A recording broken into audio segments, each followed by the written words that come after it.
finally, we sat in North Carolina waiting for a load that paid more than $1 a mile. Yeah, I said it, $1 a mile. Now think about it. It costs it costs $2.25 to make any. Well, okay, let's say, realistically, you can make $1.50 and make profit. But anything, a dollar, you're not gonna make any profit. You're driving just to be in the hole, but not as deep in the hole, right? But you know what I mean. I did meet a couple beautiful women in North Carolina, and you know what I mean. I was bored sitting there, and decided, hey man, you know what? Let me check on these little dating apps. I haven't really been paying attention to them in a while. Now, remember last time we came here, we had some situations where, you probably don't remember, but we had some situations where some people who were not supposed to be in there were in there, right? Which that happened again. So I'm going through and I'm looking. I'm like, okay, she likes you. Damn, she fine. Okay. Hold up. Skirt. What is that? Look, click it. Trans. Like the TRANS, the trans. The trans? Well, you're not supposed to be in there. My profile says I only like women. I would say women born women, but then even more of you would show up. So, X. Okay. So, anyway, move past that. Then I had my first situation with my company. Now, I've never had any type of arguments or anything that went to this level of frustration with my company that I had for the first time in 2 years, a little bit after that. So I'm looking at my truck, noticing, hey man, you know what, we've been sitting here for 3 days, 4 days, and we need some fuel in this bad boy. So I called my job, and I told him, hey man, so we're still sitting here waiting on the load, and we just, I need to make sure my fuel card is turned on, so I can put some fuel in here. He said, well, why haven't you taken the load? I said, because my guy that usually I work with, he's on vacation, so I had to talk to some other dispatchers. Well, man, honestly, I just hadn't found a load yet that makes business sense to take, right? A load that's not just going to put me in a situation to where I'm not as deep in the hole, but I could make some profit. You know what I mean? Which is what I was thinking. He says, well, let me put you on hold. Let me ask and see if I can turn your fuel card on. I said, okay. I'm the top earner for them last year. I took maybe 2 weeks of home time completely last year. I've had 7 days of home time. It's September now. This year, it shouldn't be an issue, right? I'm pretty sure I've earned that trust. Then again, this is business. It's not personal. So you got to always keep that in mind. And I didn't for a second. Then I had to sit back and think, it's business. It's not personal. Trans truck just pulled up and said trans on the truck. See what comes of that. Okay. So anyway, what was I gonna say? Okay, so yeah, he puts me back on hold, and this is probably what maybe, I don't know. I can't really say it's karma because I didn't do anything wrong. You know what I mean? But anyway.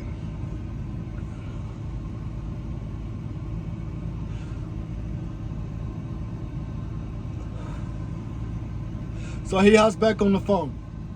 He says, yeah, man, so I'm not going to be able to turn your fuel card on because you're not under a load. I said, well, it's not like I'm not available for a load. I just need a load that makes business sense. He says, I'm not turning your fuel card on. Just like that. Like, attitude. He went from calm to complete attitude, right? So I said, so basically you're telling me I'm gonna have to go get a hotel room. He said, I never said you were gonna have to get a hotel room. When did I say you were gonna have to get a hotel room? I'm like, where did this come from?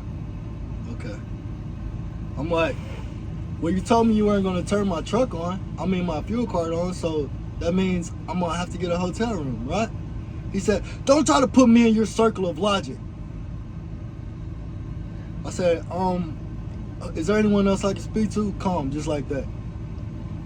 He says, they're at lunch. I'll have to have him give you a call back. So we hung up. I didn't say anything else. He just hung up the phone. I called the safety department, hey guy in the safety department, hey man, this is the situation. I haven't found a load that makes financial business sense for me to take at this point. It's early in the week, it's Monday, you know what I mean? So if I take a load like that on a Monday, then, I could have waited till Wednesday, took that same load, got there Friday, early Saturday morning, picked up another load, headed right out, delivered by Tuesday morning, and still had a full week. He says, I'm not the guy to talk to about that. This is the person you need to call. Just call him and let him know what's going on. So I said, okay. So I called the top guy, let him know what's going on. I said, hey man, so this situation, we just hadn't got a load right now that makes good business sense. He says, well dude, I just heard Max telling you on the phone yesterday that he had a great load for you and he can't believe you turned it down. This load is paying $1.20 a mile. It paid $2,000 for over 1,600 miles. And it had 4 stops, and it was going right through Louisiana.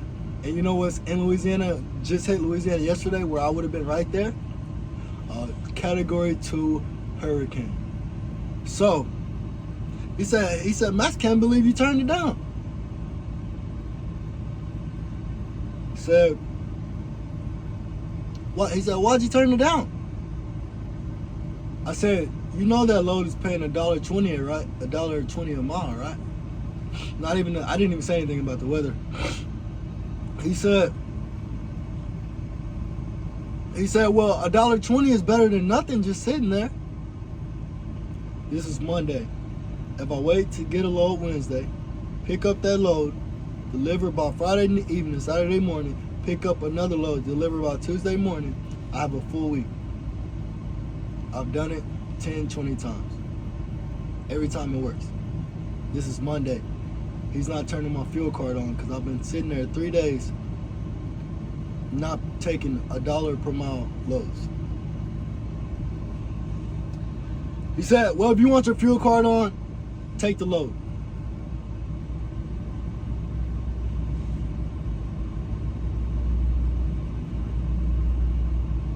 So you know what? I said, okay. Hung up the phone. Told myself, you know what?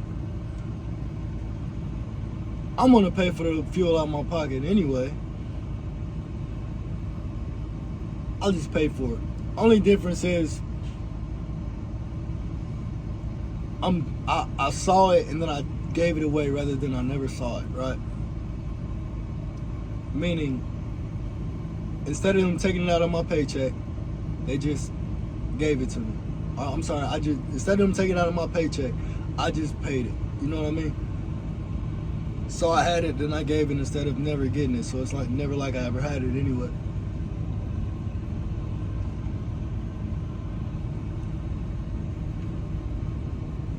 So these were the first any type of conflict I've had with my company, right? Until my dispatch guy got back. And he's like, I get it, James. I understand. I'm hoping I can get you some, better options today. So I said, okay, awesome. Me and him, even if I ever even try to take a load that doesn't make good sense, he's going to tell me, dude, it doesn't make sense for you to take this load. Like, I have something else for you. And that's why I've worked with him from beginning to end. Never had any issues, never had arguments, nothing. You know what I mean?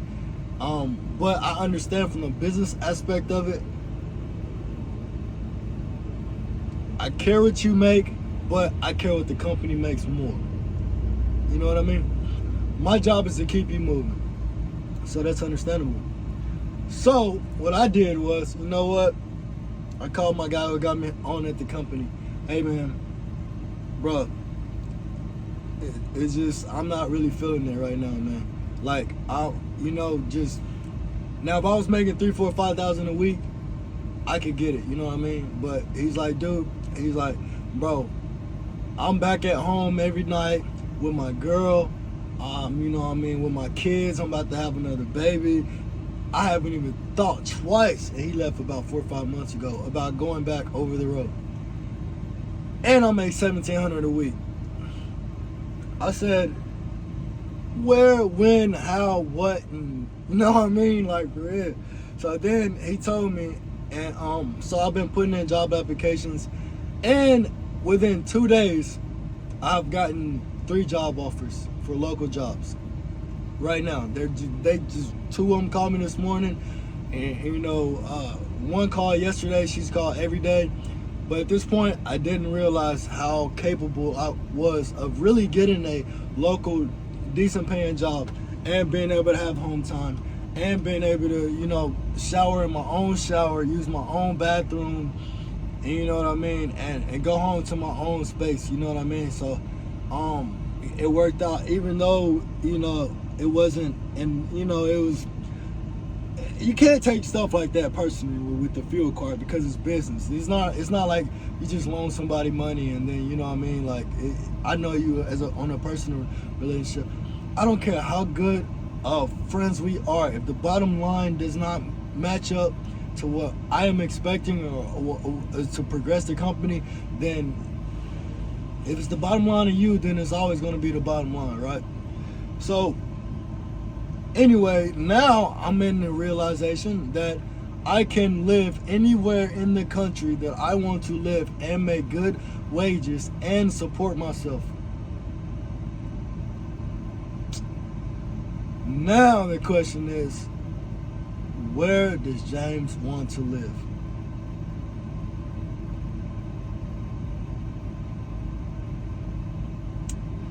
I got some thinking to do, guys. I got some real hard thinking to do.